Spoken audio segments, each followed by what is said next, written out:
Book 3, The Way of Knowing. Lesson 25. You remain as you are created to be. Now we begin. Beloved and holy friends, we come forth to abide with you as we initiate the third and final part of this formal information in the way of mastery. This information will, as time unfolds, be shared with millions. We have chosen to entitle this last group of lessons, The Way of Knowing. What then is required for true knowledge to exist? How does one live in whatever dimension of creation when they abide in true knowing? Beloved friends, that which is required for true knowledge to pervade the whole of one's consciousness is simply this. Not for one moment have you ever lived life. Rather, in truth and reality, life, which is but love streaming forth from the source of all creation, has sought to live as you. Never at any time has there, in truth, been a false self. Never has there been a time in which something called the ego has existed. You have heard us say many times that what is true about you is true always, and that you remain as you are created to be, the thought of perfect love and form. You emanate from the mind of the Creator, as a wave emanates from the ocean. The great secret of your human existence, indeed, the great secret of many journeys you have taken, is that they have existed nowhere, save within the movie screen of your own mind. Does this mean that your dreams have had no effect? Within the dream itself, as long as you choose to be identified with it, you will experience the effects of the choice that you have made. Yet now, as the heart has touched purification, and as you have truly been willing to allow transformation to occur, all that matters and must be remembered is that you, as you thought yourself to be, has never truly existed. It has been a smokescreen. It has been a chimera. It has been illusion. Knowledge, then, consists of the crystal-clear awareness that while creation streams forth from the mind of God, you cannot find the place that a separate self begins, and you have absolutely no knowledge of where your end will be found. In truth, you do not know what is going to unfold in the very next moment of your experience. This can only mean, since you do have a next moment, that something else is living you. In the beginning of the journey there must be desire, for no one can come unto the Father without it. For just as you used the energy of desire to dream the dream of separation that closed your heart, that set you on 1,000 useless journeys, propelled and compelled by fear, by judgment, and by doubt, likewise desire has been necessary for you to be willing to face your illusions, and to look more deeply at your judgment, and to see that they can have no value save that which you extend unto them. It has indeed required desire for you to want to awaken. As you have used the power of intention to continually etch into the mind the belief and perception that are the very foundation of the dream of separation, so too have you learned to use intention through time, which is your creation, in order to awaken from time and from fear.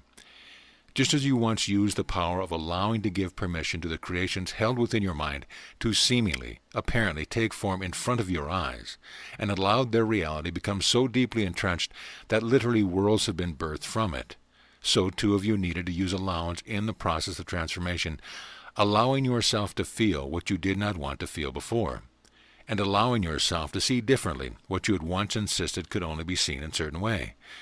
Allowing has been the very field from which all forgiveness you have learned has sprung forth. Allowing has been the most central of keys in the process of your healing and awakening, for when you truly begin to touch upon the power of genuine allowing, you begin to taste the first levels of true freedom. You have learned that just as you have allowed new beginnings to occur, you have also discovered that you have the power to allow endings to occur within the field of phenomena you call the world. Yet I say unto you, surrender is the completion of the keys to the kingdom. Just as once you had need of surrendering to your illusions in order to identify the fundamental energy of your being with your illusions, just as you have had to live in surrender to even allow allowance, just as you had learned to rest and surrender even to allow intention, just as you have learned to rest and surrender even to allow desire to be made new within you, as you enter the way of knowing, the final surrender is entered. The final surrender, there is only God. That is a surrender which is beyond the comprehension of all the languages and theology of the world, beyond all that can be spoken or uttered, yet not beyond what can be known, felt, realized, and lived. For in surrender you look upon a perfectly harmless world, whether it seems to be outside of the body or within the body-mind itself. You look upon the coming and going of the world, and you find that all things are of themselves perfectly empty. You look within and discover that no longer need you obstruct from the conscious mind, from your awareness, what the body-mind has experienced from the moment of its conception. No longer is there an obstruction to the flow of experience. No longer is there a self-seeking God. Where and when that self has been surrendered, the mind awakens to the simple reality that there is only God, and you are that one. As you seek to find words to communicate to yourself, or perhaps to another, the great wonder, the great mystery, the great truth, the great simplicity of awakening into true knowing, you will strive to find a way to communicate, as I have tried to find ways to communicate with you. You will seek to communicate to your brothers and sisters that there is only God. And yet there is the power of the mind to perceive yourself as the created, which in truth you are. For God gives rise to God, looking back upon himself. Mystery of pure content gives rise to temporary form in order that pure mystery might be apprehended. You are then the very process whereby that one, who alone is without a second, creates a temporary form through which the one apprehends and knows itself. You are that one, that is the perfect effect of mystery, that would pour forth of itself and make visible what was invisible, to birth through time and form that which cannot be contained within it. For love is unfathomable. You cannot control it. Love is vast beyond all measure. You cannot contain it. Love cannot be possessed. It can only be allowed. Therefore, indeed, beloved friends, the very keys whereby once you use the power of your own mind to create the illusion of a separate self are the very keys utilized by your own mind to awaken you to the truth that you have never been. There is only and always this mysterious moment, and all things have been birthed from perfect mystery. The awakened mind, awakened from false arrogance, looks upon all things and says, I am that one. Yet no trace of separation or duality exists, for you are not apart from all things that are arising, the wind that blows through the trees, the wisps of a cold winter rain, the warmth of the sun upon the skin of the body, the embrace of a lover, the laughter of a child. The awakened mind that abides in perfect knowing no longer obstructs perception, feeling the flow of thought, or the flow of experience. It no longer looks to see how it can make things different than they are. It looks only, and lives from, what it most truly wants, simply to abide in its own nature, and to allow life to flow from that nature, dancing in the infinite myriad displays of form. What then is required for true knowledge to exist? What is indeed required to abide in the way of knowing? To fully accept that, not one trace of your seeking has ever brought you closer to reality. Not one modality has ever held the power to bring you closer to God, and that never could have ever been truly possible for you to make progress toward the consciousness of God. For all the while you have been the one you are seeking, pretending to be a seeker. And for what reason have you entertained the thought of separation? The reason is simply this, to do it. For the mind of God does not deny any possibility, for it sees nothing that can obstruct the purity of its own nature. Forever God abides within herself, infinite, vast, radiant, and silent, the infinite field of pure knowledge, pure intelligence, out of which all things and all possibilities arise. This is why I once said unto you, you have never looked upon another, for you see only yourself. You are free to judge yourself by judging your brother, and thereby create a form of experience. But even that form of experience is only the perfect reality of God, and that is what you are. What then requires true knowledge? God does. From the very moment that you first had the thought, I want God, even that thought has appeared within the field of what you believe is your limited awareness as a limited body-mind, racked by fear and doubt, guilt, and all the rest. All of it is illusion. The thought of wanting God, the moment in which your journey home began, that thought is the presence of God awakening itself to that which has never been lost. God is what requires true knowledge. The thirst that you have felt for God is God's thirst for herself. You are literally the field of awareness of God, in which God has awareness of himself, because you are the power of God. And only by that power have you ever been able to be aware of something that has appeared to be other than God, for even fear rests in love. Even fear, contraction, and the dream of separation requires love. For love allows all things, trusts all things, embraces all things, and therefore transcends all things. In what you might still wish to perceive to be your own experience, as though it were separate and apart from your brothers and sisters, as though it were separate and apart from the twinkling of the stars and the dance of the sunlight upon the water, and the thought and the brilliant mind of a scientist, and the cry of a newborn child. Even if you wish yet to maintain that you have something called private experience, that private experience has required the presence of God. Every thought you have ever held has existed only because love has allowed it. You have the power to awaken to your true nature now. Have you suffered because God has chosen it? Not at all, for in truth, and please listen carefully, suffering does not exist. Only the reality of love can exist. You are the one with the power to be awakened to your own true nature right here, right now. Indeed, only when you have given up attachment to the modality, the meditation, the prayers, the theologies, the textbook, only when you have given up attachment to all forms and merely make the decision to abide in the simple knowledge that you are that one, only then does knowledge permeate your awareness. If there was something you had to do to get to God, then God is apart from where you are. Yet it is the very love of pure consciousness that gives you the power to perceive that there is something you must do to get to God. Therefore, God is always present. If there was truly some form of meditation that could enlighten you, it would mean that you were truly apart from God at some point. But it is not possible for that one to be separate from itself. Allow then the mind to rest in the simplicity that what is true has been true always, and that where you abide you are merely the manifestation of that one showing up as a man or a woman. In true knowledge, in genuine true knowledge, which exists here now and cannot be gotten tomorrow, there is only the pure simplicity of the moment that is arising, looked upon with perfect innocence. In true knowledge there is perfect peace. In true knowledge one merely abides awake, witnessing the play and display of phenomena which is indeed arising only within the one mind that the sonship is.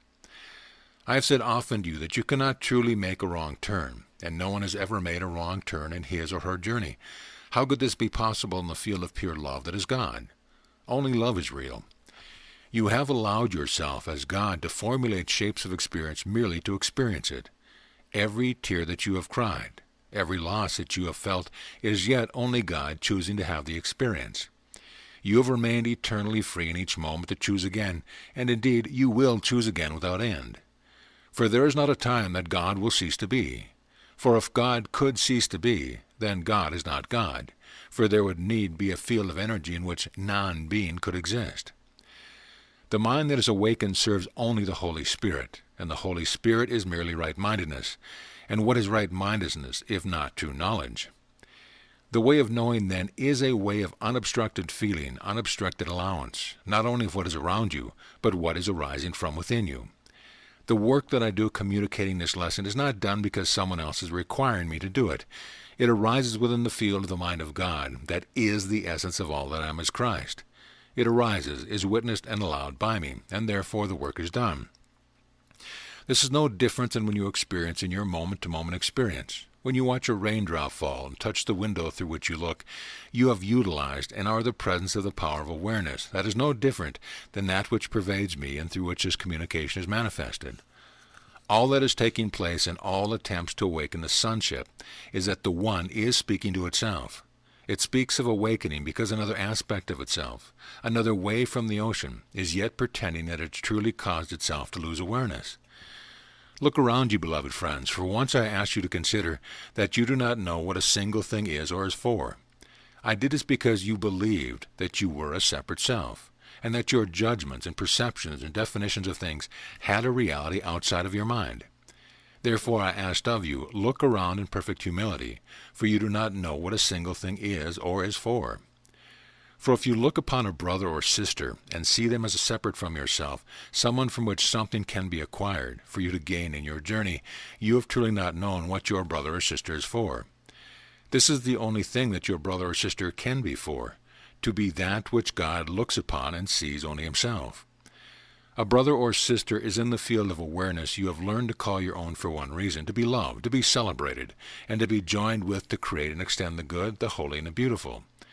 Does this mean that if you look upon another, that they ought to get it? Not at all. For that one that you are manifesting through them may very well choose, in its infinite perfect freedom, to remain holy and sane. And so what?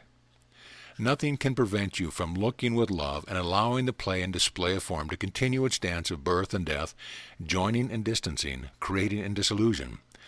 All things that can be experienced must finally be allowed to flow without obstruction within your mind. Birth gives rise to death, and death gives rise to birth in a ceaseless display, not of something struggling for life, but as life itself. The reality of all that you are remains utterly changeless and pure. You are the sky through which all clouds dance and play. Your literal moment-to-moment experience, even in a moment when you think you are only a separate self that is going to go bankrupt tomorrow because of decisions made yesterday, even that can be allowed, can be trusted, can be appreciated, can be witnessed from the spaciousness of the sky that can embrace each cloud from a place of perfect knowing. There can be no greater joy than to arrive in each moment with nothing to be acquired, nothing to be accomplished, nothing to be resisted. When resistance has been released, through the simple choice to release it, you will discover and know that all along, in reality, there has only been God. Living in obstructed life. How then does one live as they abide in true knowledge? One could simply answer, any way they want to. For in unobstructed life, that one is allowed to inform your choices. There is no longer anything you believe you need, nothing you believe will add something to you. For who by taking thought, who by taking action, who by belief in theology has ever added even 1 inch to their stature? For though the body arises and passes away as a brief cloud of illusion in the field of creation, you remain unobstructed and vast. How can eternity be added unto? You are pure awareness, and nothing you have ever done has increased you, just as nothing you have ever done has taken anything away.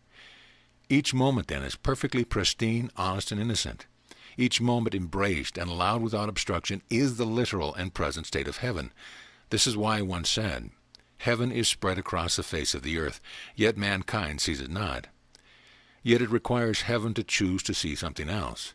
This is a slippery point upon which the way of knowing rests. It is slippery only because it requires no effort. You cannot help but be the one showing up as the dance of a temporary play of energy that appears to be separate from all other plays of energy. Yet the sonship is one. Every tree, every drop of rain, every molecule, every thought, every non-thought, these things are the sonship. Is it not time to awaken beyond a particular language that speaks only to humanity?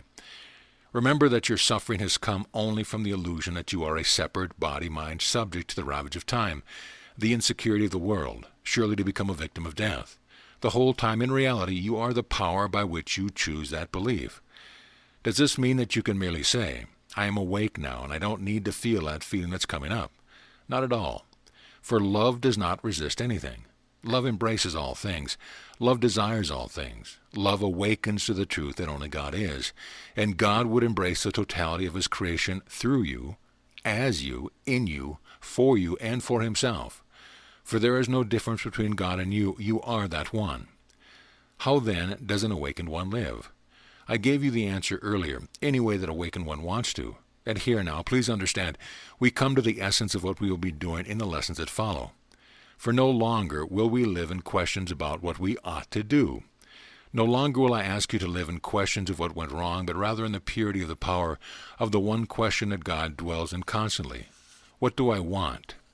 For here in perfect surrender is the mind returned to pure desire, not the desire to gain for a separate self, but that which expresses the totality of God. What do I want is the question that God asks Himself as you. Yes, it does mean you are perfectly free to enjoy the field of desire. Are you capable of knowing what you truly want? Absolutely, once you decide that you are not what you once believed you were. This requires only the decision to recognize that nothing can exist save God, and that therefore you are that one. You are whole and free now. I have often hinted to you that the totality of my life was my journey back to God. I chose it freely, not because I was separate from God, but because I had already awakened to the truth that what could possibly exist except the love of God? I chose to look upon the body, mind, and live only in the question, what do I want? The one thing I chose was to demonstrate the unreality of death. What will you choose to demonstrate? For see not in my demonstration something grand and beyond you, but rather see that everything you demonstrate is equal to that same power. For it flows from that power. It abides in that power. It manifests that power. It is the living breath and reality of God. Therefore, as we continue through the lessons, we will begin to focus attention in perfect freedom of exploring what is wanted. For the awakened mind sees that in truly living in divine selfishness, you cannot help but dance perfectly with your brother or sister, regardless of how they are choosing to respond to you. It is impossible to separate one from another. It is impossible to cause another suffering. It is impossible not to be one with the one before you. There is only the dance and the play of creation. There is only the celebration of God's eternal reality. There is only the recognition that God is joy and not depression. All depression stems from resistance, the obstruction of the flow of awareness, the attempt to limit the unlimited. The mind that allows all things, trusts all things, and embraces all things is all things. Yet though you will seem to live, yet you will not live. The One alone lives as you. You are free, you are vast, you are without birth and without death. You are as I am. You are the awakened one, the anointed, the Messiah. You are the gentle touch of love in a temporary illusion, attempting to be other than love. And why not? It is all a simple game, an innocent illusion. Therefore, we will end this lesson with the one question that we ask you to live within. Beloved friend, O Holy One, what do you want? And is that wanting generated by the freedom of love or by the ridiculous creation of a useless fear? Want only from freedom, and you will have your desire. And with that, beloved friends, peace be with you. We are most certainly going to enjoy being with you. Go then in peace. Amen.